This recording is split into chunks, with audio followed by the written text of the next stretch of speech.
Hello, my name is Jeff Rolka. I want to thank you, sorry, it's like I'm going into a video. Welcome to this week's live event. My name is Jeff. This is office hours where we set aside a little time every week in order to answer questions, do demonstrations, chat amongst yourselves in the chat, which is open. If you have questions, be not shy. That's what we are here for, is to talk about all things vocal, music, or otherwise related. Hello, Ronaldo. Welcome, welcome, welcome. It's nice to see you pop up. Yeah, so hello, Hoovian. Those are just really nice emoticons. What's that blue? I don't know what that blue thing is though. Is that like a diamond? That's pretty cool. And I have to say the black heart is nice. Ronaldo. Yeah, I know. A little bit messy hair today, so I thought. And it's turned a little cool here in Northern California. The weather, it never gets like that cold. Kind of. In the mountains it certainly does. But where I live, it's not too cold, but yeah, it keeps my head warm. Adam, hello, good morning to you. Orkan, hello, welcome, welcome. So yeah, if you've got questions or you just want to chat, here we are. Let's do this. The chat is open, and that's about it. Mello, hello, welcome. I don't recall seeing your user ID before. Welcome to this week's live event. Jason, hi. Mrs. Webster, it's quirky, all good. Yeah, this is my toque. You can see it's more of a tube than anything else you see. It's got the hole on the top. So, you know, you can kind of bring it down over your head if you want. Oh, Maddie, hello, Maddie. Hey, Sky Blue, welcome. Mrs. Webster, morning, saying morning, Sky Blue. Hello from the other side. Right. I used to think about Lionel Richie, but now Adele, we think about Adele. Yeah, Northern California is chilly. Old Sac, yes, it is cooler, especially as you head out of the Bay Area where we get this whole like ocean bay kind of Mediterranean sort of thing happening. Yeah, it's getting cold up in the mountains. Absolutely. What I mean? Hello, Jeff. I've been watching your warm-up videos for a long time. I see improvement, but will I ever be able to sing well? Very interesting question. Oh, hey, Stryker, welcome, welcome, welcome. Thank you, Hoovian. It depends a little bit on your definition of well and what you are thinking of. I'm of the belief that we can all benefit from vocal training by working on aligning our vowels and using our bodies to support and engage with our voices effectively so that we've got good airflow, or subglottic pressure as is perhaps more accurate. That's of course one part of the puzzle, right? There's a whole other musical side of being a singer or being a musician in general that will impact our overall abilities to sing well. That still doesn't answer the question, though, of what you mean by well. If you mean, will there be no differentiation between my singing and fill in the blank of your favorite artist? Well, you're always going to be you. And your life experiences and your training and how you approach your singing voice will always be reflected in your performances and in your recordings, if you should choose to do those, or things of that nature. But with regular practice and attention to detail, will you be able to carry a tune and sound to other people who are just around you like you know how to sing? I believe so. There's always a certain percentage of the population that have either some type of malady or disability that could prevent them from that. I haven't personally met anyone, but I assume that there is a percentage of the population, the 7+ billion of us here on the old blue dot, that falls into that category. Of course, I've never heard you sing, to my knowledge. So if you are improving, you say you're improving, so it's reasonable, I think, to say that you'll keep on improving and you'll carry a tune quite nicely. And if you define well as having good alignment of vowels, good airflow, good intonation, good musicality, yes, I think so. Huvian. Oh, right, I already read that. Sitenagnati. I'm interested in private online classes. Can you talk a bit about that? Sure. First of all, if you're interested in lessons, www.jeffrolka.com or voicelessonssf.com. There are contact sheets. Just get in touch with me directly and we'll sort it all out. But lessons are pretty straightforward. I suppose the noteworthy things, they are really about your goals. So if you decided to take lessons with me, you kind of prepare for a few questions up front about what your goals are and what you want to do.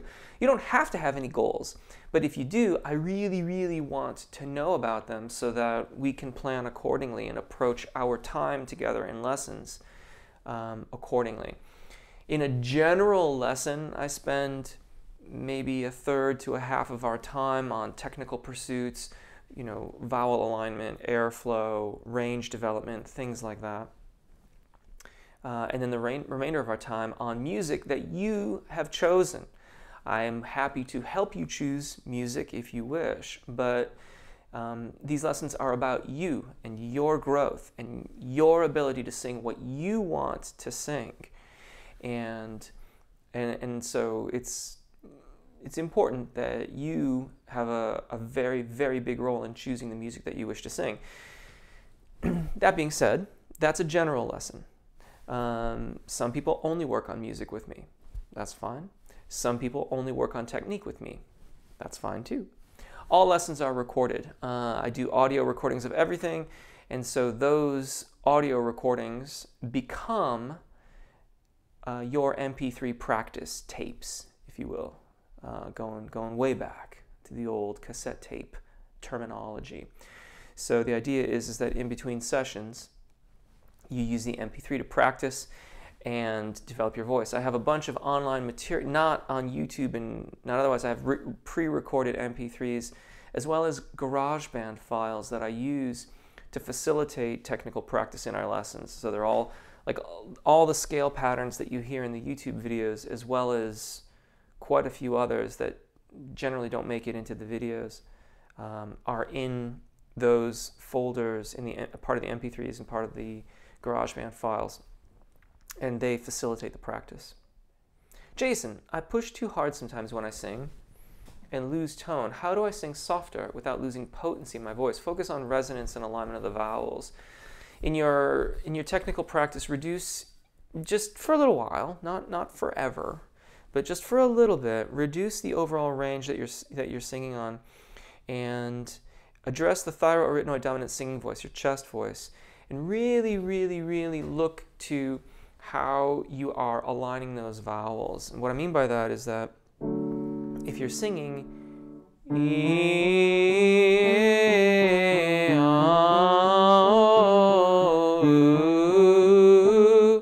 the resonance and sound of those vowels is all rather similar. You hear the vowel change, but the tone of my voice remains the same. Vowels tend to want to move around in the oral cavity.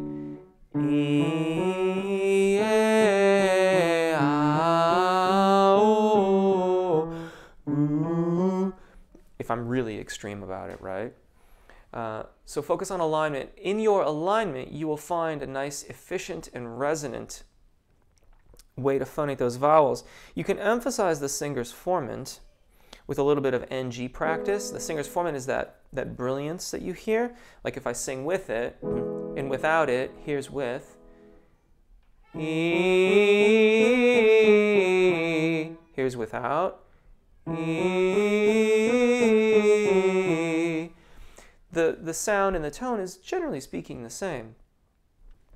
But there's a certain resonance or a brilliance there that isn't in it. And that you can practice with that by using the NG sound.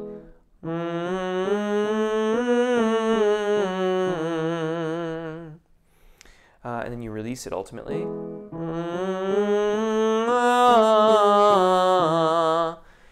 And I would think that that will increase the overall potency, resonance, and projection, for that matter, of your voice. Mellow, how to keep my head voice always in good shape.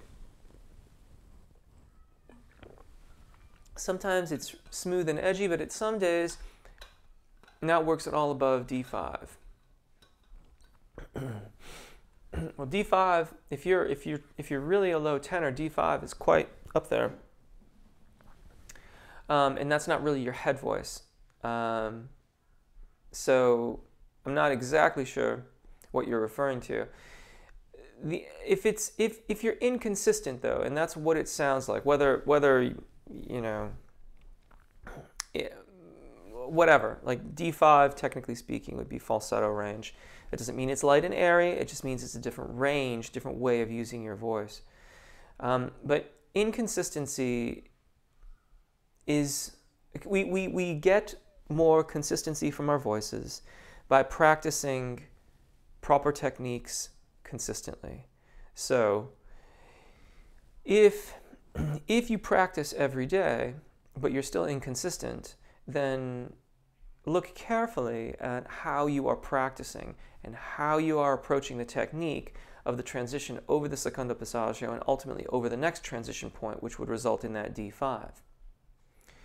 If you can identify issues with that practice, then it's quite clear what needs to be addressed. If you cannot identify the issues in your practice, then you may need to talk to someone like me or someone in your area if you wish to see someone in person, or obviously if you're in this area, you're welcome to come and see me. And they can help identify some of the inconsistencies in your voice. If you do not wish to do that, then record yourself in any way you wish. It doesn't matter. It doesn't have to be high fidelity. It doesn't have to be professional. Please do not go to a recording studio and do this. Just use your phone or use your computer or tablet or whatever. There's so many ways to record ourselves these days. But record yourself doing your exercises. Warm up, then do the exercises in question that transition into the range that you are having consistency issues with. Let it go for a day. So if you record these exercises on a Tuesday, then go back on Thursday and listen to them. I am asking you to take some time in between them for the sake of trying to come at it with an objective viewpoint. Too frequently, I think we associate the way we physically feel or the way we mentally feel as to whether or not we are actually being successful in our singing practice. And those feelings are, they're totally valid and they can guide us, but they are entirely subjective. So give yourself a day or two off, then go back, pencil and paper in hand, and listen really carefully. Maybe give yourself a little bit of a break on all the vowels. Maybe just do like E, A, and Ah. Typically speaking, especially A and Ah are really, really good at developing facility over the registration events. Over that next registration event, getting into the D5, I feel that is still a fair thing to say. And see how it's gone. Sky Blue, how to riff well. Riffs seem to be the hardest thing to me. If you want to riff well, okay, so there's the vocal technique aspect to this, and then there's the musicality aspect to this. From the vocal technique aspect, agility and facility is your friend. That's what you want to take a look at. How will you develop facility and agility? Make sure that the vocal fold is released. How do we cultivate release of the vocal fold? Adequate subglottic pressure appropriate to range. So focus on your support, and as it changes throughout the various ranges of your voice. In other words, as you ascend, you're going to need a bit more subglottic pressure in order to make sure that the vocal fold can stay released. Now, the musicality side of this is that if you're singing in the popular genres, most of that is diatonic. The vast majority of it is in a major tonality.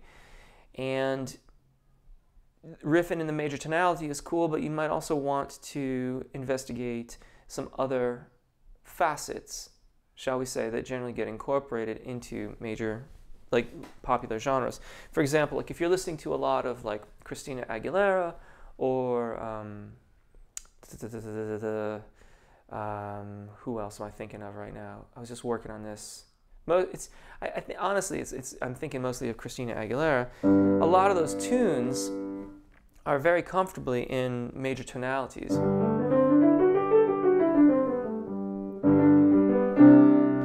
The thing is, though, is that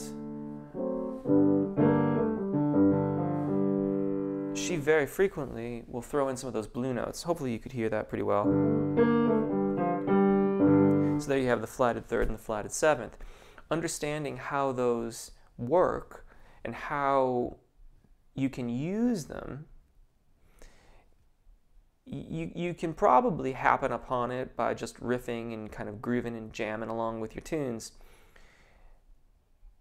But I think that having an understanding of it, even if you just practice them in a vocalization context, can inform your decisions about when to use them, because if you use them too frequently, it becomes a bit cliche, and that to the average listener translates into being a little bit boring, which we don't really want to do.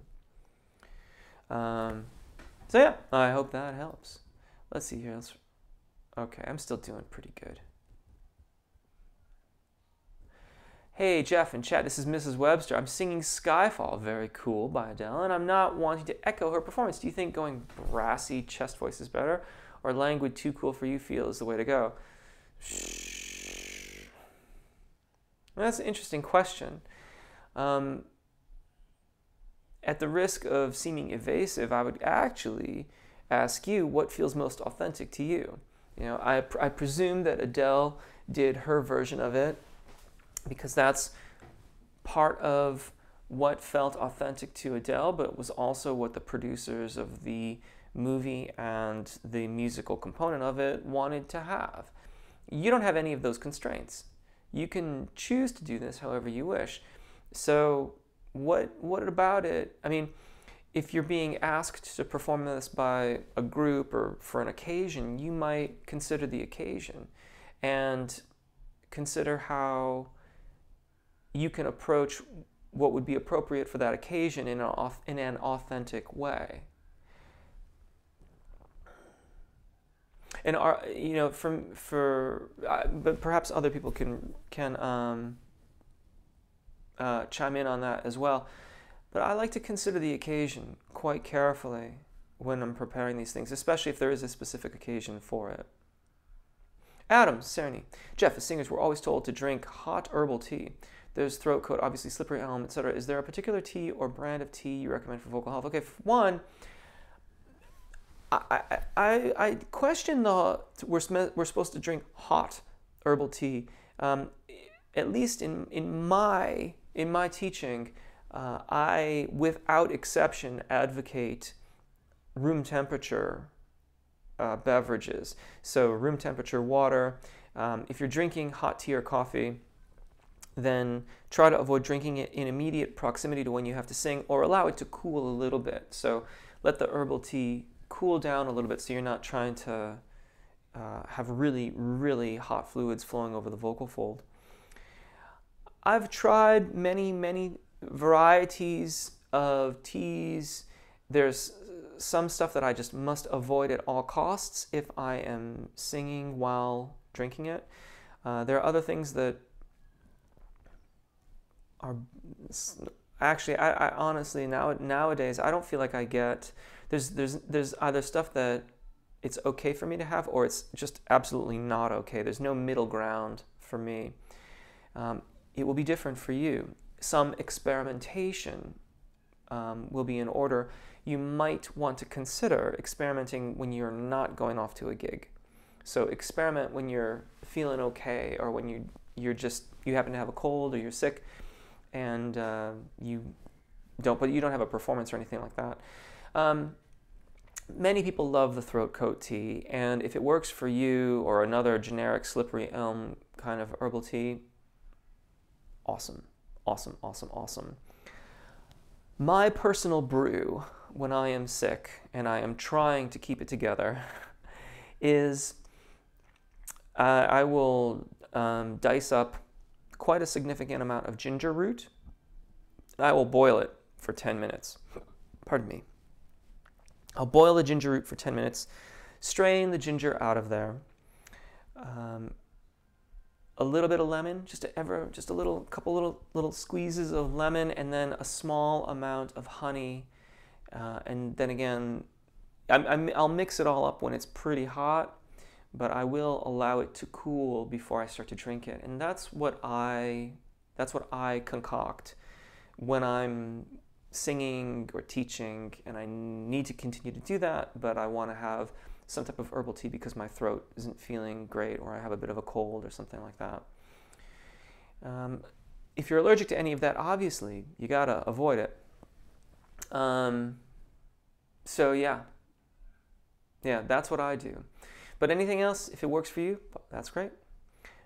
Striker Blue, Sky Blue, how do I whistle tone? I know this is very hard. I want to sing like Mariah Carey and Ariana Grande. You're going to have to look that up online. When you do whistle tones, and unfortunately there's not a ton of information on it because the epiglottis closes over the vocal fold, and the like rim of the epiglottis creates the sort of whistle aperture, but it's sort of unclear as to what the vocal folds are actually doing in the creation of that. And I'm afraid that's about all the information I have for you. What a meme. Thank you, Jeff. Your answer inspires me to improve and practice more. I'm so glad I found your channel. Take care and see you soon. Thank you very much. Tadeus, hello. Tadeus, it's such an effort to access head voice now. I crack a lot and my head voice is breathy. Well, that's not head voice. That's a falsetto kind of tone production. Hello from Russia. Hot Rodders Modders, how to sound good while singing higher octaves. I mean, I sound good while doing those. I don't sound good. I'm afraid I don't understand that question entirely.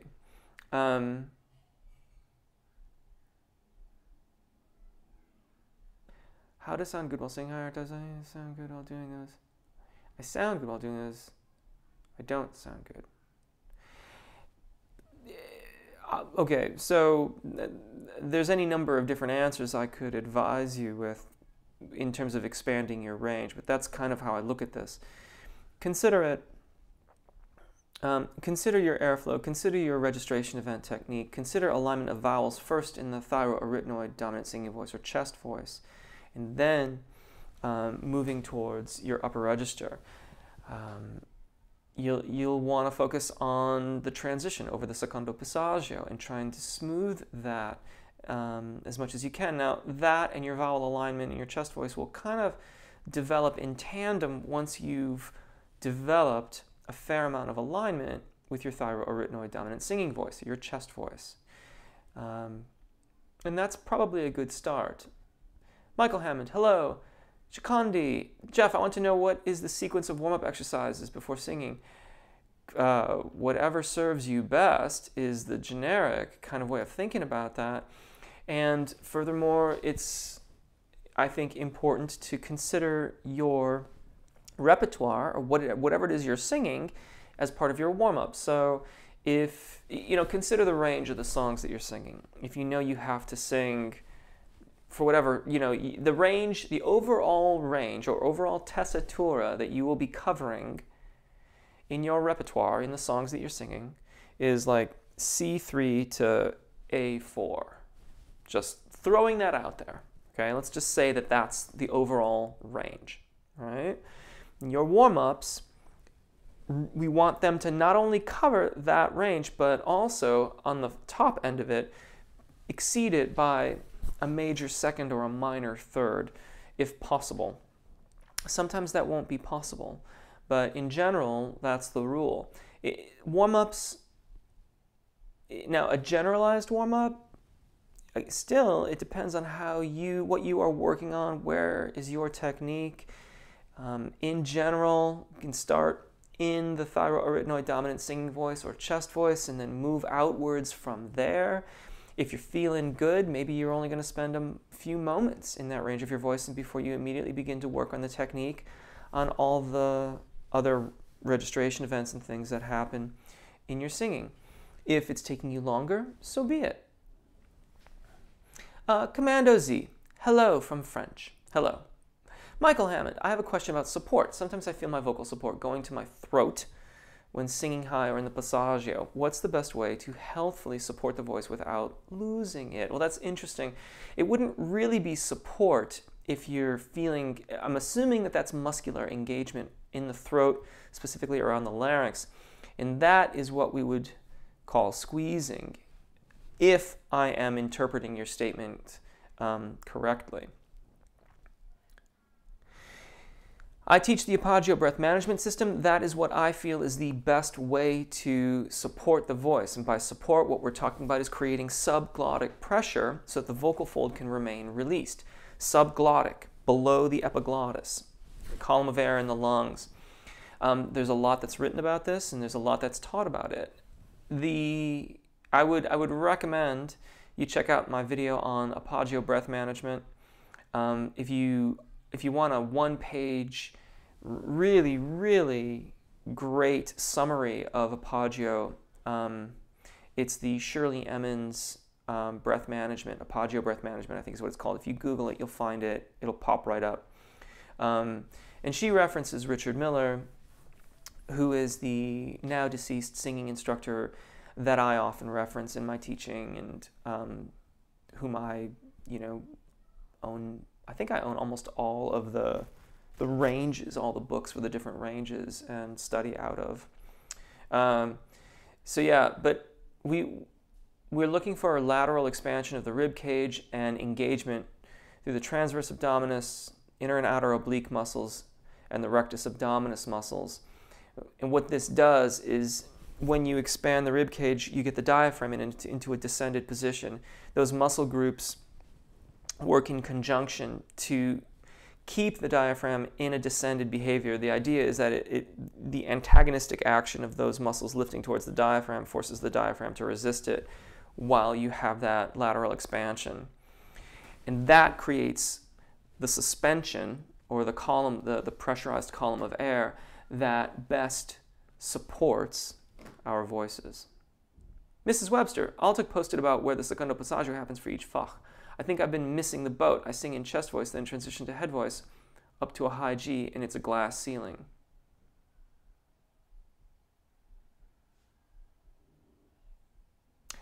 I'm not entirely sure I understand all of what's in that question, if there's even a question.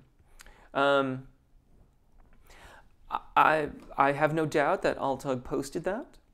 I've never heard you sing, Mrs. Webster, so I don't feel like I can adequately, or if I did, it was some time ago. No, I remember I did hear you sing before, but it's been such a long time. I'm afraid I do not recall specifically. If I notice anything, I don't recall the pieces going quite that high. And by G, you say high G. I'm presuming that you mean G5, but I don't know that for sure. So, because it could equally be G6. And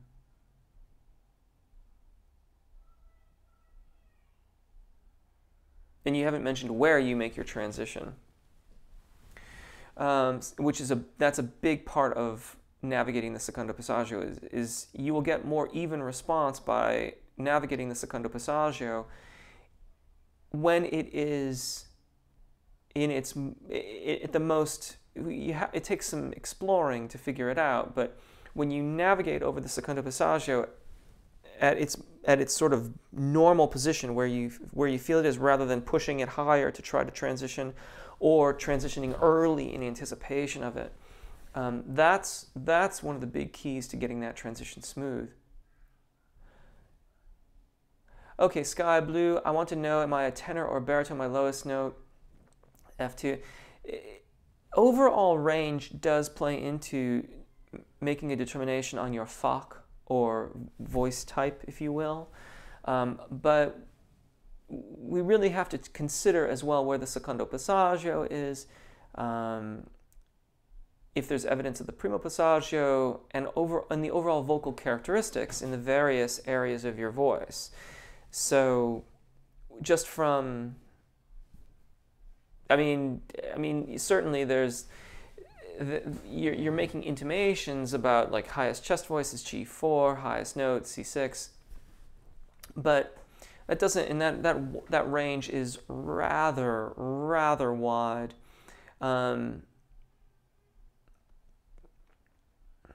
Yeah, I mean, I could only guess, and I'd prefer not to guess. And furthermore, it's not, the secondo passaggio isn't necessarily the highest chest voice. Most people can belt, you know, a ways beyond their secondo passaggio. The secondo passaggio is the most even point of transition between head and chest. Thyroarytenoid dominant singing chest voice and cricothyroid dominant singing head voice. Sing-wise vocals. Hello, Karen. Welcome. We are. I was going to say happy, but that's not exactly the word. Grateful is another one. Something like that. Sing-wise vocals is another YouTuber and prolific writer of singing technique. Very cool to have you here, Karen. Mrs. Webster, thank you, Jeff. I love your thoughtful answer. You, of course, answered a question with a question, but that's very helpful. I try to avoid that when I can, but sometimes I feel like it's not necessarily possible. The occasion is a concert, so I'll prepare both and let the group pick. Fair enough. Heidi, hello! Welcome back. At Mrs. Webster and at Heidi. Hello, Michael Zimmons. Mike Whitaker, some of your warm-up videos have fast-paced vocal runs. These are hard for me. I was wondering if you had or could make a vocal run lesson that has even slower starts and then gets progressively faster. I did that. Oh, I'm far behind now. I'm not too far behind. Yeah, it's called Fast and Slow. I think I made a playlist. If you look at the playlists on my channel, then there's one that it's quite a long video, so you might, you know, try it once and then skip around, but it uses a lot of the patterns that I typically use in the warm-up videos all in there, and I use a metronome and go from pretty slow to pretty fast. At Striker, Michael, thank you very much. Hello, it's Singwise Vocals from Mrs. Webster. Hot rodders and modders, can we learn chest when we are a beginner? Of course, that's where we all begin, for the most part.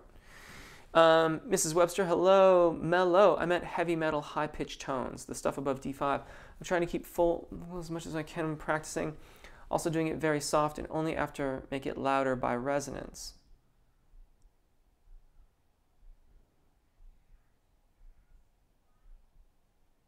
It sounds like you have a pretty good practice regimen. My one thought is to make sure that you are really, really careful about staying engaged, making sure you have enough airflow so that you only have the real appropriate amount of engagement around the vocal fold that is absolutely necessary to keep it adducted and resonating properly.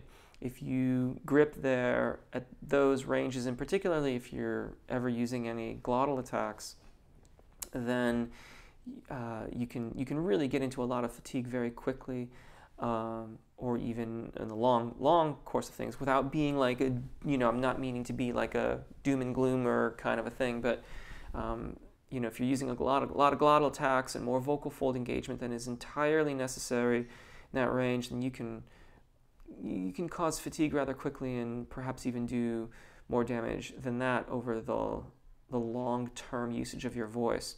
But yeah, when I've worked with heavy metal singers in the past, some really, I'm just thinking back on some of the singers, like some really, really cool different effects and growls and, you know, gravelly, distorted sounds that they could create.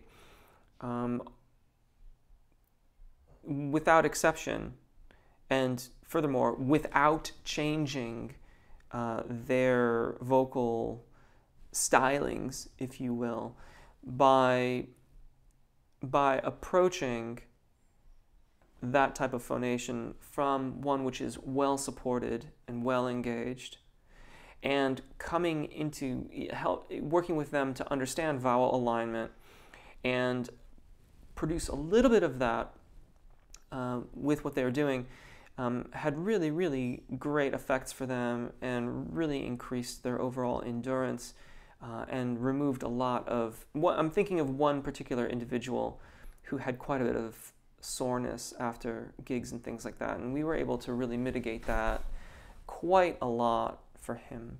So yeah, just make sure you're supporting carefully, and if support is somewhat of an amorphic term, then have a look at my Apagio breath management video. There's lots of videos out there that focus on support. The diaphragmatic breathing video is also really good at incorporating airflow and engagement practices into a vocal warm-up. Hot rodders and modders. I know the "and" isn't technically in your user ID, but it seems like it kind of ought to be. Hot rodders and modders, or hot rodder modder, hot rodders modders. I digress. What do we need to learn during beginning stage, like learning guitar chords while we're learning to play guitar? That's a very, very good question. Thyroarytenoid dominant singing voice, that's your chest voice. It depends quite a bit on where you are and your overall aural acuity. So it's one thing to hear that, it's another to be able to repeat it and sing it back. If you assess that you are not adequately producing scale-wise material, then do wider intervals, perfect fifths, arpeggios, ascending and descending. Oftentimes descending patterns will work better initially. If you start to do the wider patterns and you're still struggling with singing the proper notes, then try them descending. That seems to have the effect of, I don't actually know what is occurring neurologically or aurally in the perception of things.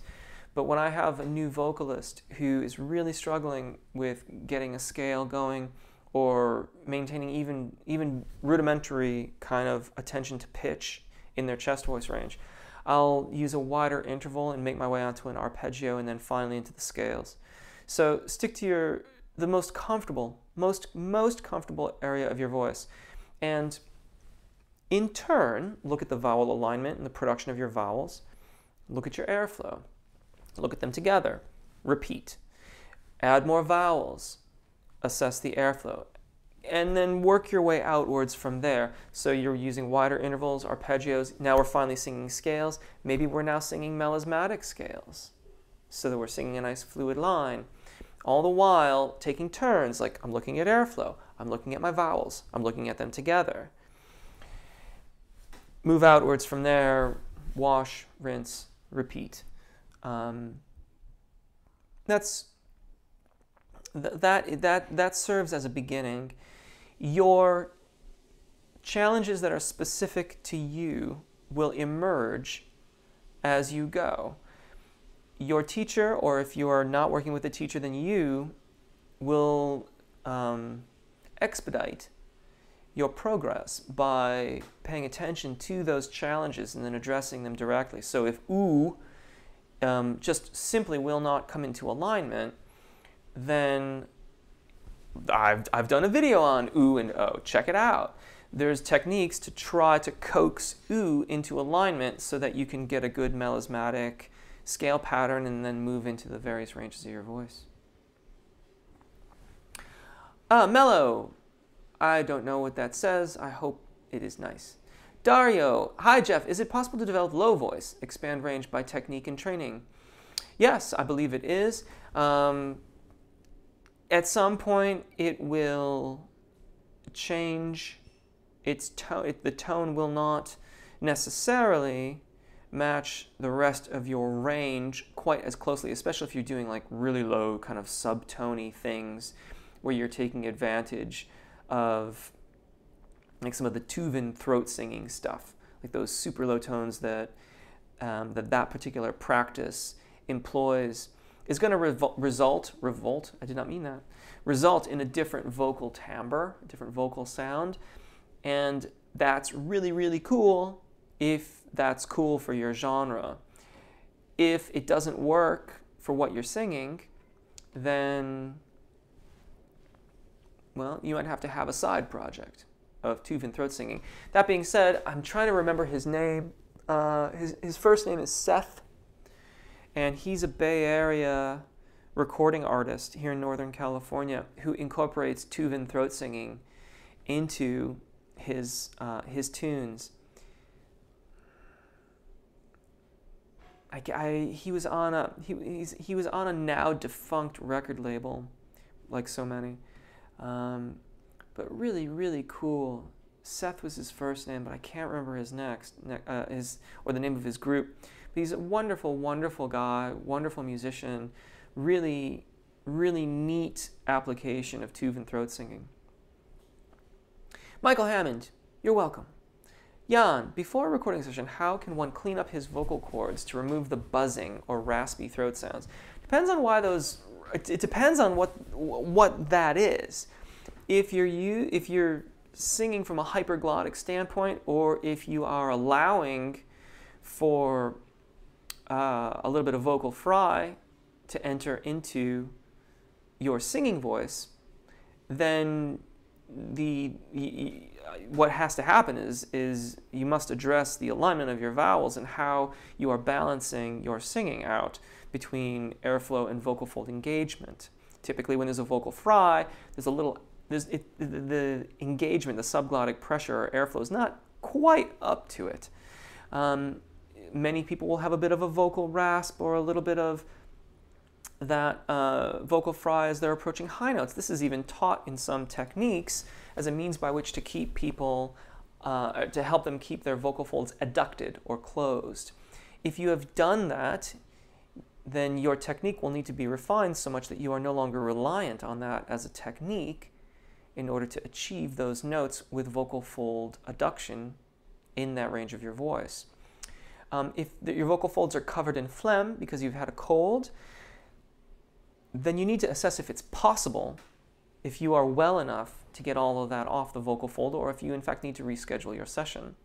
If you sang a lot on a Thursday and Friday is your session, then anticipate and know that, if you had a 3-hour rehearsal and you taught for 2 hours, yeah, sounds familiar, right?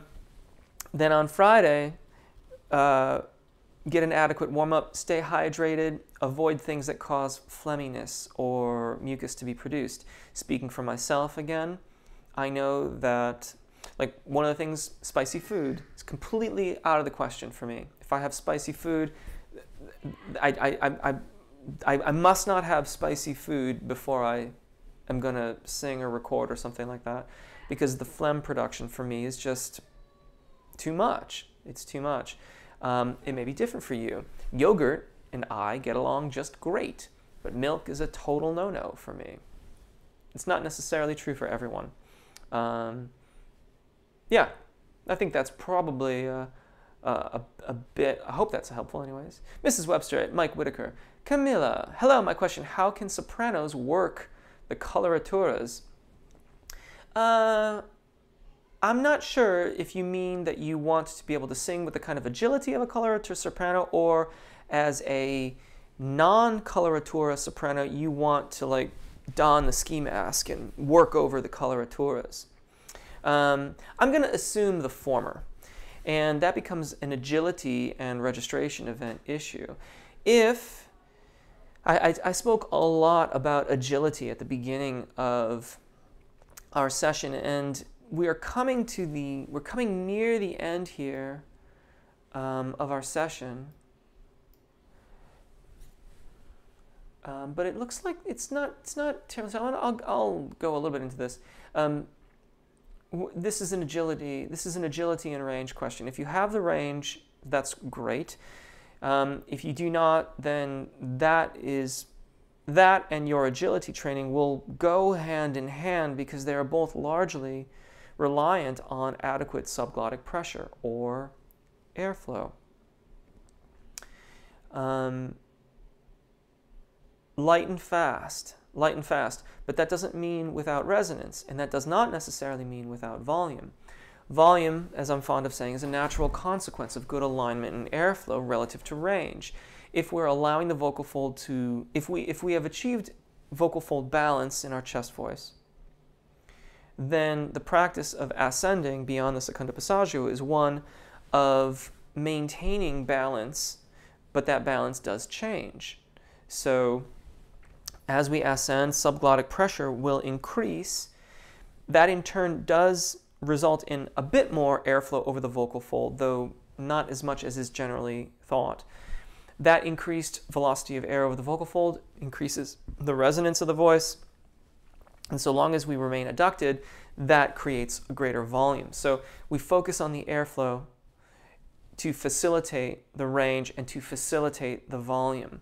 That airflow will help you maintain release of the vocal fold mechanism. That will help you with the agility so that you can then, work the coloraturas. All of this, my description was largely focused, my talk here was focused almost entirely on what it might be like around the secondo passaggio. Depending on your training, that may not be much of an issue. If it is, that will need to be evaluated first. And certainly if you are, and again, depending on your training, vowel alignment in the thyroarytenoid, dominant singing voice, if you're using that much at all, may not be an issue. There is, some sopranos are trained to bring the cricothyroid dominant singing voice quite low. And so the use of the thyroarytenoid dominant singing voice, what is commonly referred to as chest voice, can be minimal. So some questions in there, but in general, if you are doing registration events, then certainly make sure that you are addressing them in a smooth fashion. Addressing your airflow and subglottic pressure will be key to facilitating all of that. Mike Whitaker, Jeff, you rock, thank you. I use your videos every week and recommend them often. Thank you so much. I really, really appreciate the sharing. It really, really helps. And thank you for watching. Thank you for joining me today. Mixed voice versus twang. Two different things. Mixed voice is sometimes the cricothyroid dominant singing voice, depending on whom you're speaking to. If you're asking me, that's the distance between the primo and secondo passaggios.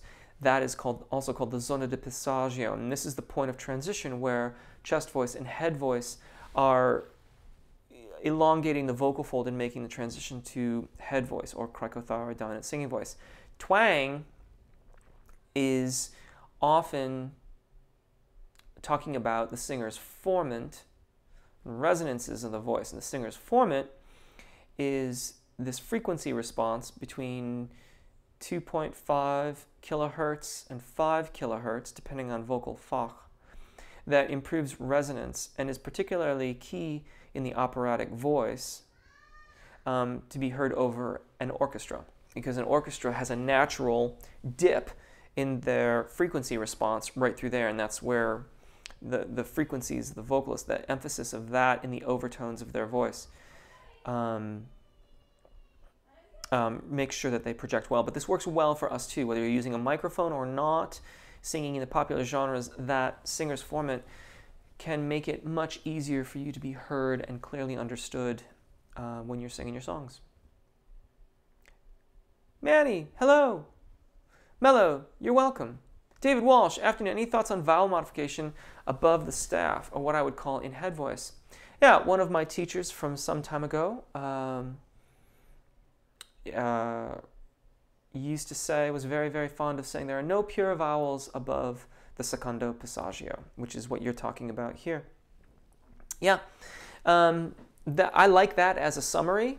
I like that as a nice, simple way of thinking about it. Basically, if you took a look at the IPA, the International Phonetic Alphabet, and take any given vowel and then look at the next one down the line as it moves towards the openness of the schwa vowel. Now the IPA is actually organized differently.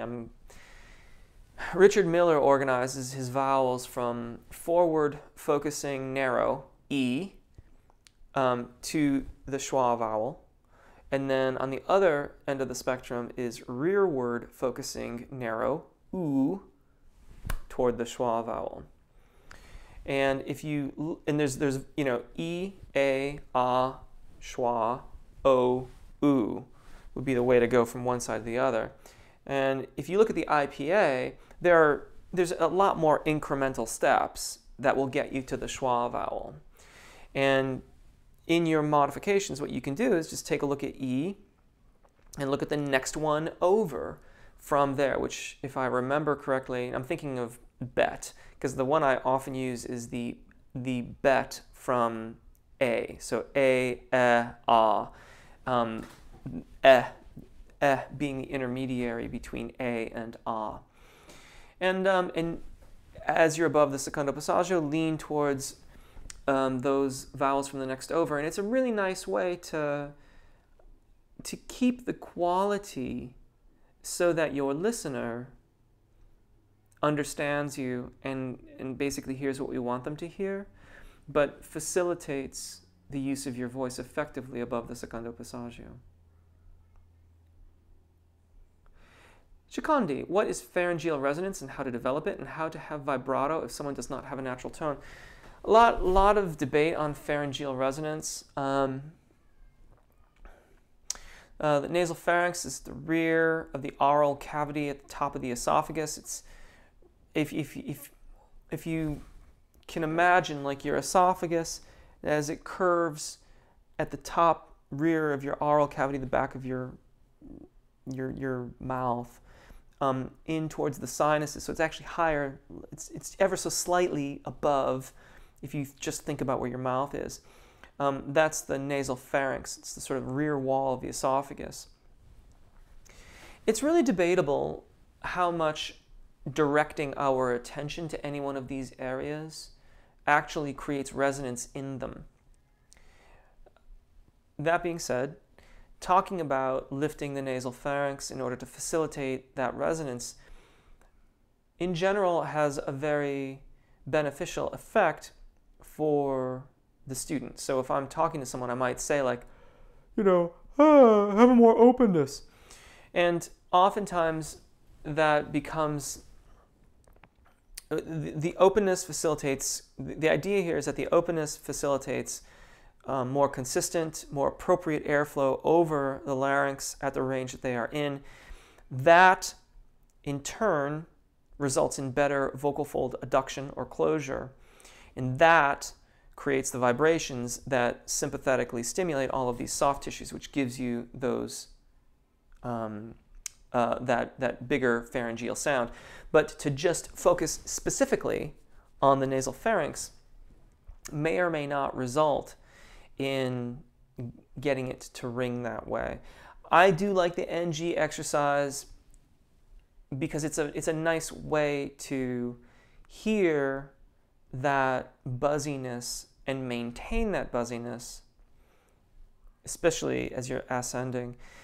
But I do think that that is more related to vocal fold adduction than it is necessarily about manipulation of the soft tissue. If we don't have good vocal fold adduction, or closure, if you prefer, then those resonances simply they get overshadowed. If they exist at all, get overshadowed by the change in the way that the initial tone, the fundamental, is being produced. And how to have vibrato if someone does not have a natural vibrato. Focus on your alignment and engagement. Vibrato, you can try to stimulate vibrato by sort of grossly manipulating the larynx and doing basically a pitch shift. And that can kind of get your ear around it, but if you can be patient and focus primarily on your breathing engagement and the alignment of your vowels, then as the stability of the system becomes more and more consistent, as your suspension of the air column becomes more and more consistent, then you will find that you'll start to feel a little bit of a wobble in your voice. It will probably occur principally at the ends of phrases. And you can kind of encourage that a little bit. And what you will get will be a much more consistent, melodious vibrato than if you start by basically trying to sing a trill. which you can hear is a bit choppy and not entirely pleasant. Mrs. Webster, the sun is shining. The sun is shining out here, and it's going to be a beautiful day. Hot Rodders, I really suck while singing high. I sound too bad, and how to show my recordings to you. You can always get in touch with me on my websites, and we can work that out. Dario, you're welcome. Jordy, I'd have to listen to Louis Fonsi's voice. If I've heard him in the past, I do not immediately recall. Already answered that, Hot Rodders and Modders. Just need to get in touch via my website. I've heard Despacito, but I haven't heard it recently. Oh, Striker Kane, thank you, Striker. Jeez, I did really well. You must concede that I did very well last week about remembering sequencer. I totally forgot my station identification halfway through. Thank you if you've chosen to subscribe. If you haven't yet, I hope you will now. Sequencer, a global voice, is the Facebook forum that many of our delightful chatters here also participate in, and it's a really good forum for sharing videos, sharing recordings, and there's just so many amazing vocalists and trained vocalists. I pop in from time to time, although I'm trying to be better about it, and I'm getting there. But yeah, Sequencer, a global voice. Yeah, and Leon, thank you. I'll guess I'll have to find the guilty foods causing this and keep calm the day before a session. That sounds really good.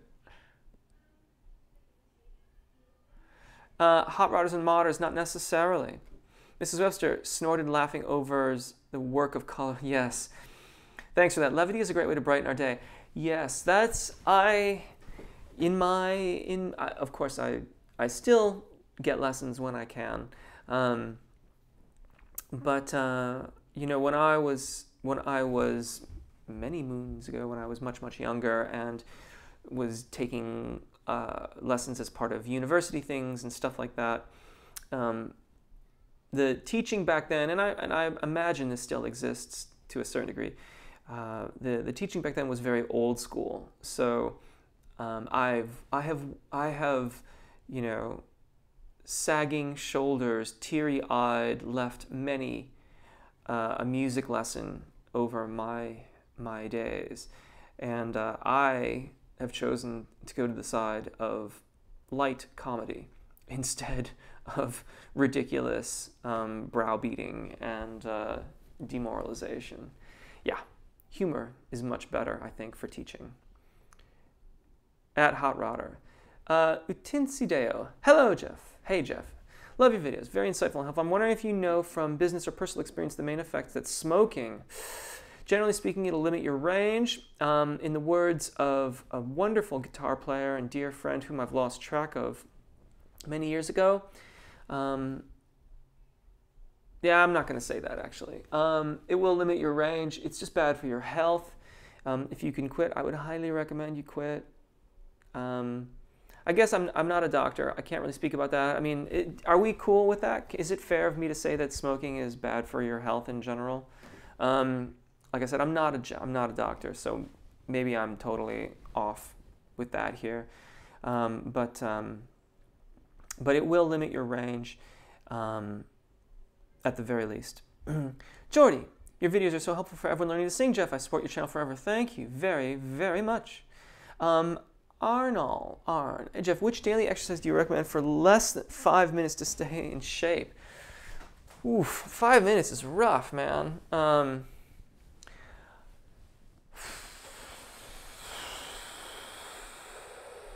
Depends on what shape you're currently in. You know, if you're very, very new to vocals and you do not sing over the secondo passaggio and have no desire to, then it's entirely possible that you could use one of the really, really short warm-ups. There's several warm-ups that are about 10 minutes in length. It's not less than 5, but they'll help you at least kind of maintain your vowel alignment. If you're singing over the secondo passaggio, I don't know, man. 5 minutes is awfully short. Yeah. You know, even the daily warm-up was supposed to be 10 minutes in length. And I think the new daily warm-up is closer to that. I think I just did a new daily warm-up like last month or earlier this month, and I think that one is pretty close to 10 minutes. 5 minutes is awfully short amount of time. Okay, outage is fixed, back to voice nerd fun. Welcome back. Welcome back, Striker. David Walsh, sometimes I feel trying to match the overtones instead of the note in upper range. Just me or others too? Well, you see, that's interesting because, of course,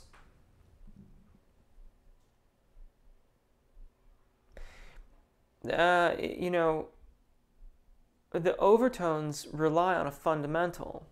So if you're trying to sing above the secondo passaggio, then you have to have a fundamental in order to produce the overtone. But if the fundamental is above the secondo passaggio, then it's a chicken and egg kind of a thing.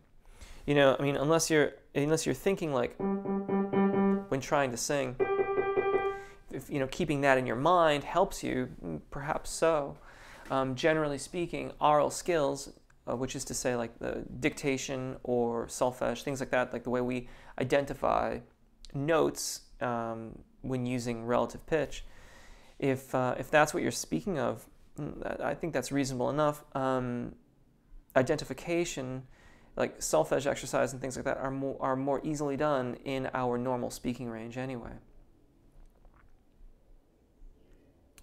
David Walsh, okay, that's really good. 5 minutes. Arnold, David Walsh is recommending the fast-paced tenor warm-up. And that would have been done in at least soprano, alto, tenor, and baritone, if not mezzo as well. So check it out. David Walsh, thanks, Striker. Heidi, thanks so much for the videos. I've been working for the past couple of months and noticed a huge difference. Wonderful. Loving the new daily warm-up as well. Awesome. Thank you. Everybody, our time has come to a close. Thank you so much for joining me today. It's been super fun, as always. I really appreciate your participation here. I really appreciate your participation on the channel. Keep your questions coming. Keep your comments coming. You can also find me on Twitter. And as always, take really good care of your voices. Enjoy singing. And I will see you either here for another live chat next week, or I'll see you in the comments throughout YouTube or on Twitter. Thanks so much. Bye.